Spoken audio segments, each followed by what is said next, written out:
Bom dia!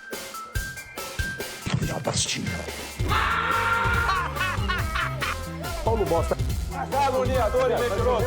Filhotes da ditadura. I love me.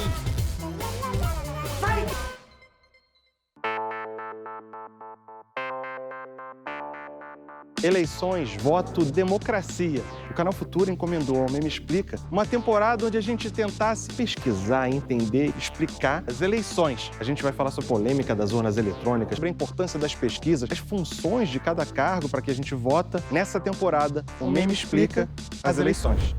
Os partidos estão muito carioca, né? Os partidos. Os partidos.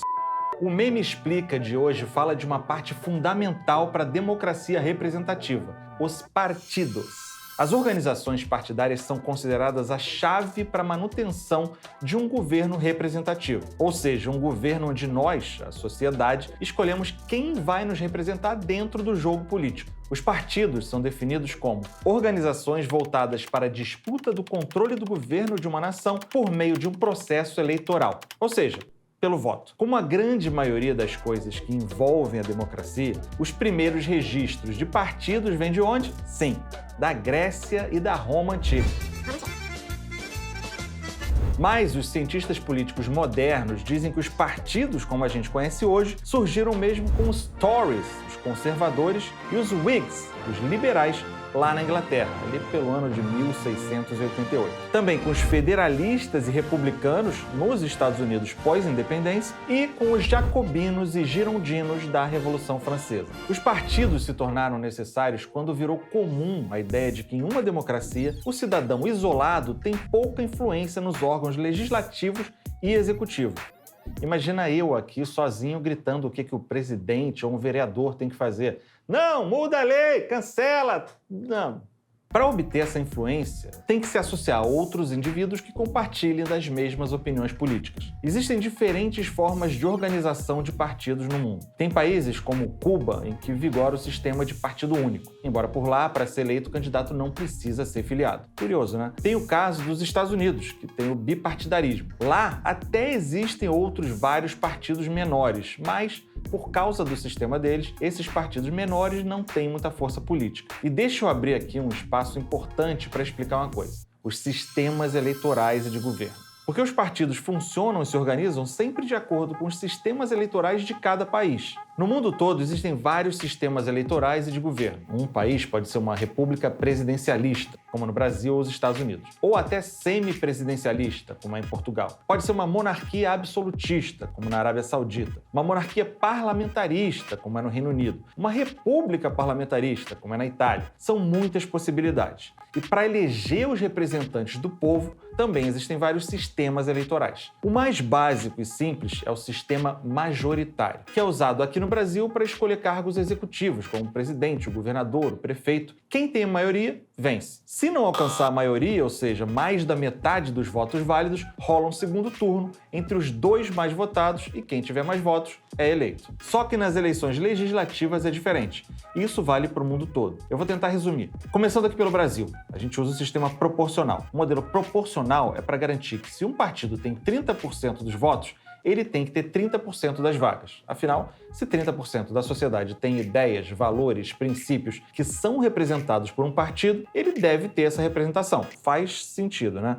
O sistema proporcional não é usado só aqui no Brasil. Na verdade, é o principal sistema no mundo. São 81 países com quase 1/5, ou seja, 20% da população do planeta que adotam esse sistema. Um outro sistema muito usado é o distrital. Ele é usado em países como os Estados Unidos, a Índia, a Nigéria, ou seja, países bem povoados. Nesse sistema, os estados são divididos em distritos e cada distrito tem uma eleição própria. E o sistema distrital tem algumas variações pelo mundo todo. Alemanha, México, Venezuela, Japão, Egito, França, cada um tem o seu modelo distrital específico. É muita coisa mesmo. São 7 desses sistemas eleitorais e eles afetam 80% da população do planeta. E aí entra o que eu disse antes. Para cada um desses sistemas, existem diferentes tipos de organização dos partidos políticos. Voltando ao nosso Brasil, aqui a gente tem o pluripartidarismo, que permite vários partidos. Não tem limite para a criação de partidos. Você mesmo, em casa agora,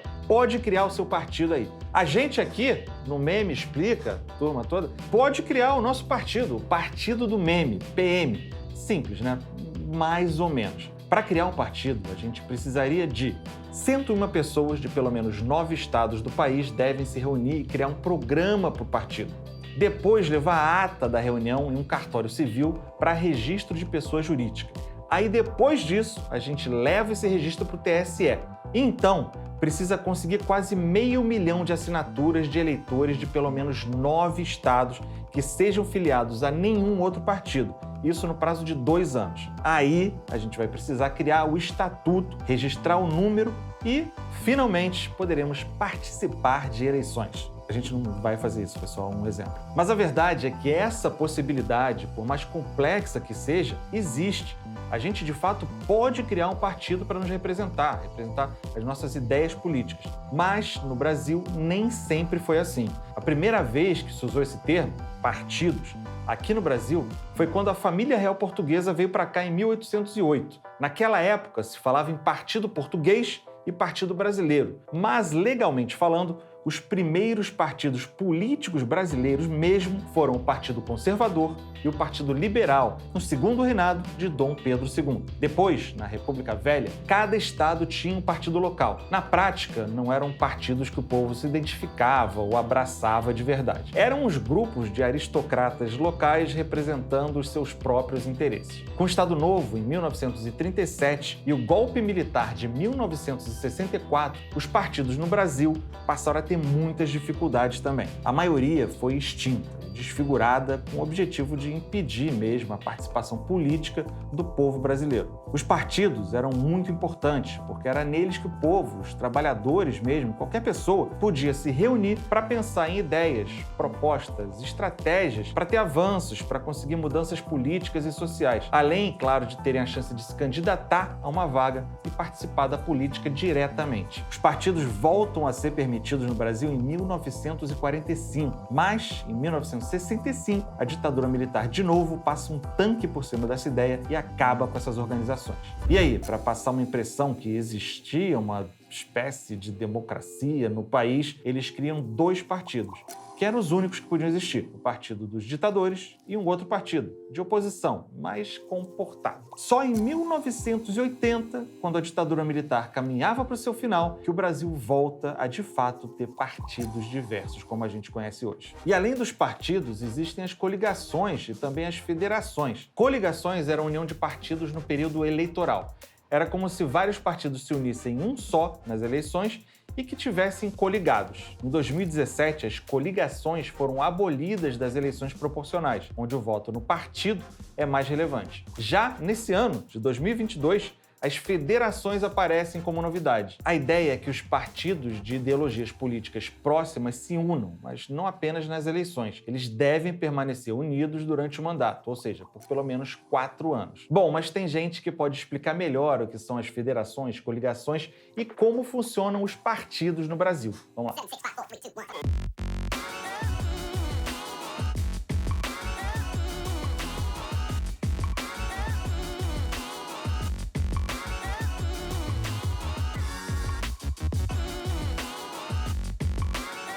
Meme Explica direto do famoso Salão Verde da Câmara dos Deputados do Congresso Nacional aqui em Brasília, hoje para falar de partidos políticos. Sabe quantos partidos políticos tem no Brasil? Você sabe se são muitos, se são poucos comparados com outros países? E é bom ter muito partido? É ruim? Eu também não tenho a resposta para todas essas perguntas. Mas eu tenho aqui comigo um especialista, um consultor legislativo que trabalha aqui na Câmara dos Deputados e que pode tirar todas essas dúvidas para a gente. Começando pelo seguinte: é fácil criar um partido aqui no Brasil? Dá pra gente aqui criar um partido político? Criar o partido meme, famoso PM?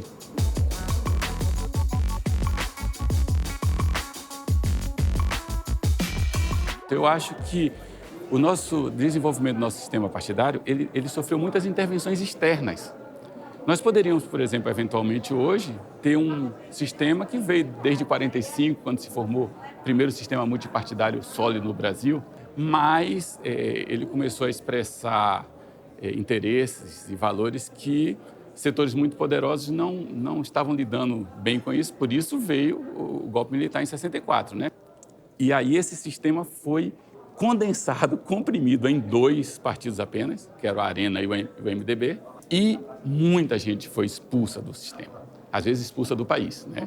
Isso acabou tendo um efeito de deturpar a representação da sociedade. Tem se tentado desde 80 recuperar essa pluralidade. Hoje em dia, em geral, a gente pode dizer que não tem nenhum setor que está a priori excluído, que não pode participar e tal. É bom esse pluripartidarismo? Costumo dizer que há 2 grandes bases para o que nós normalmente chamamos de democracia. Uma, o voto, todo mundo tem o direito de votar, quanto mais amplo, melhor.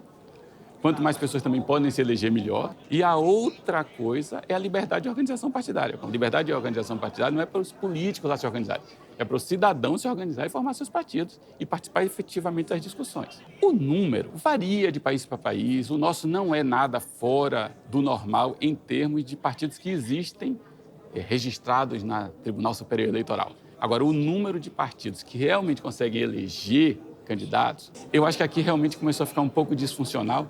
Talvez as medidas que foram tomadas nos últimos tempos na lei para diminuir um pouco o número de partidos, talvez no nosso caso venham contribuir para o sistema de representação política funcionar um pouco melhor. É um bom negócio criar um partido no Brasil? É fácil?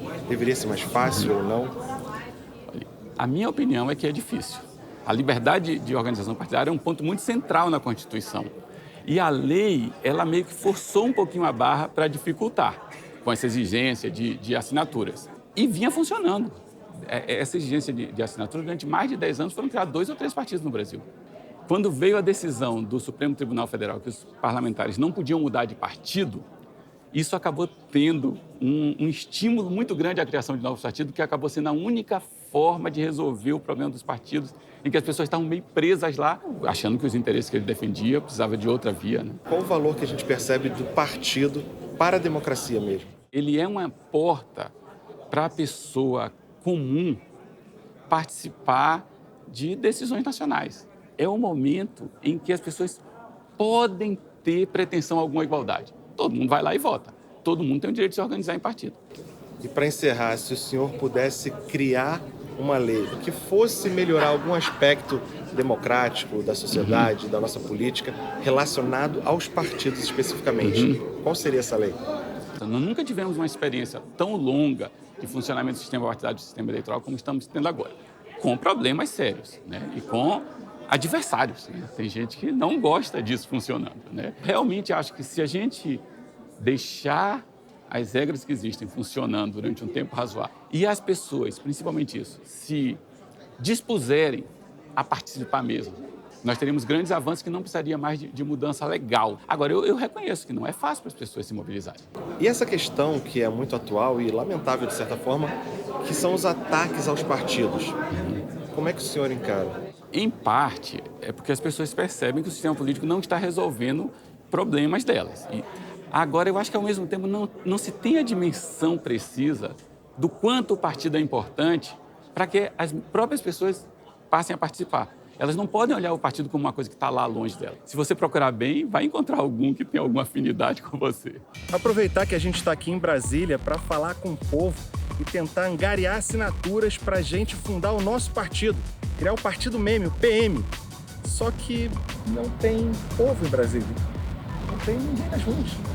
É um pouco difícil. Aqui não vai dar, aqui não vai rolar. Pode, tá gravando? Testando o som. Voltamos aqui para o Rio de Janeiro, um lugar mais povoado, pessoas na rua, pessoal andando para fazer aqui uma entrevista e perguntar se querem nos ajudar a criar o PM, o Partido Meme. Boa tarde, meu senhor. Posso fazer uma perguntinha para o senhor só? Se eu quisesse criar um partido político aqui agora, o senhor me ajudava com a sua assinatura? Não, uma perguntinha só. Fique com Deus, obrigado. Fala baixinho para não... né? Se eu quisesse criar um partido político agora, a senhora me ajudava com uma assinatura? Sim. Ajudaria, sim. Por quê? Pra se eu criar, né, o partido do senhor, dá bom. Você assinava? Não. Por quê? Porque eu não acredito em política. Eu não acredito em político. O político promete, chega na hora não cumpre nada. Hora do rango, hora sagrada. Se eu quisesse criar um partido político agora, precisasse da assinatura de vocês, você ajudava a gente com uma assinatura? Sim, pra criar um partido político, cara, falar o que as pessoas querem ouvir é muito fácil, mas e a proposta? A gente quer saber da proposta de vocês. Como seria esse partido político de vocês?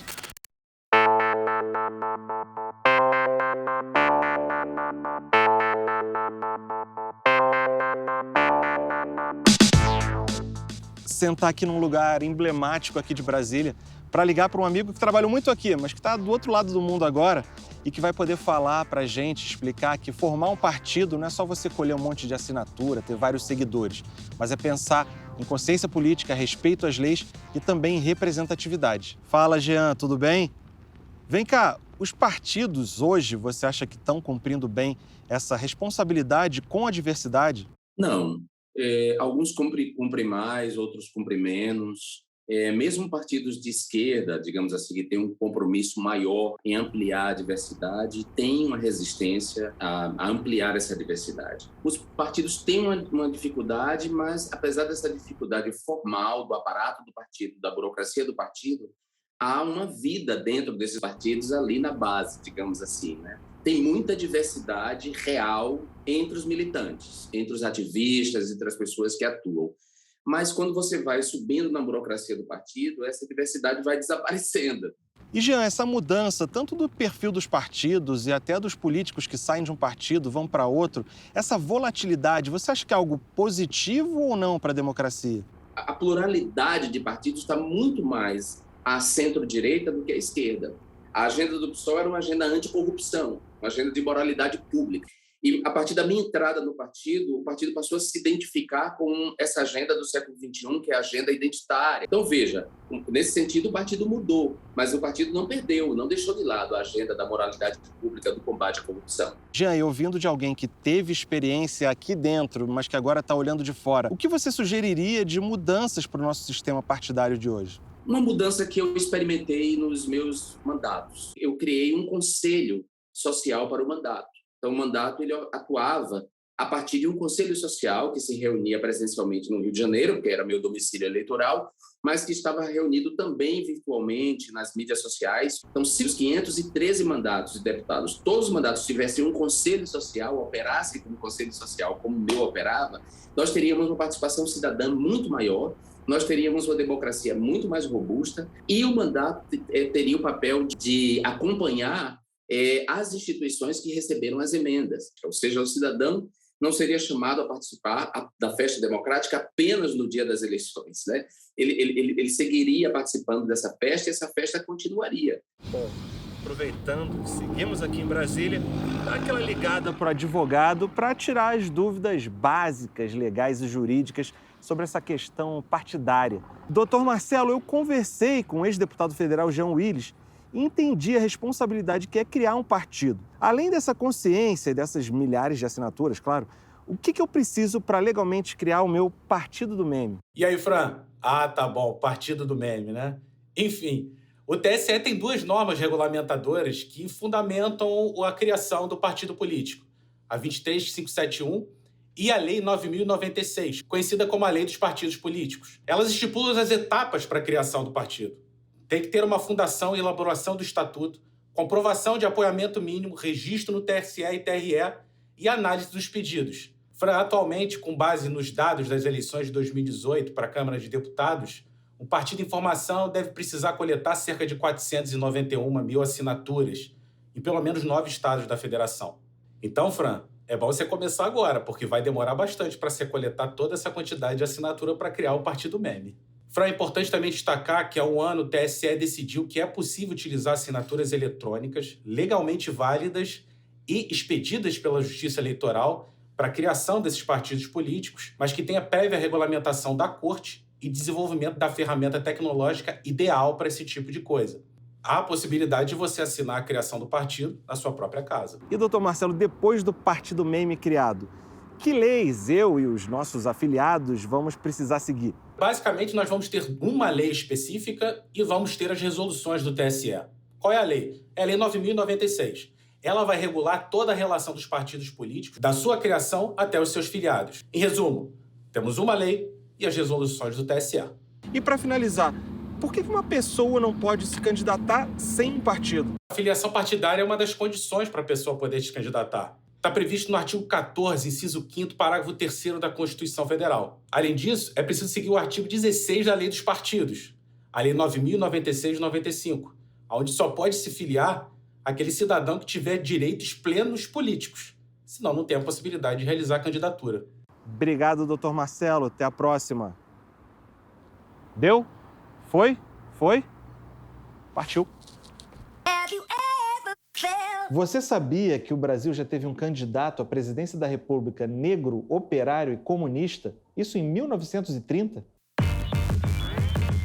Um candidato que nasceu apenas 3 anos depois da abolição da escravatura, comunista, operário e negro, já foi candidato à presidência da República no Brasil. Sabia dessa? O nome dele era Minervino de Oliveira. Ele nasceu no Rio de Janeiro e foi o candidato escolhido pelo Partido Comunista do Brasil para concorrer a presidente em 1929. Apesar de ter recebido uma votação pouco expressiva nas eleições, a sua campanha fez história, justamente porque ele foi o primeiro candidato negro, operário e comunista a disputar o cargo mais importante da nação. Minervino nasceu em 1891. Aos 10 anos, ele já trabalhava em fábricas como aprendiz de tecelão. Depois, ele virou marmorista, aqueles sujeitos que trabalham polindo, cortando, serrando mármore, e passou a atuar no movimento sindical da sua área. Ele tinha gosto e jeito para ativismo político e logo se transformou numa importante liderança sindical e acabou se filiando ao Partido Comunista do Brasil, o PCB. Ele, o Minervino, seguiu militando na política até que em 1930 foi indicado como candidato à presidência. Mas não foi uma corrida eleitoral como outra qualquer, não. Naquela época, o simples fato de ser um candidato com essas características fez ele ser perseguido, ameaçado, agredido e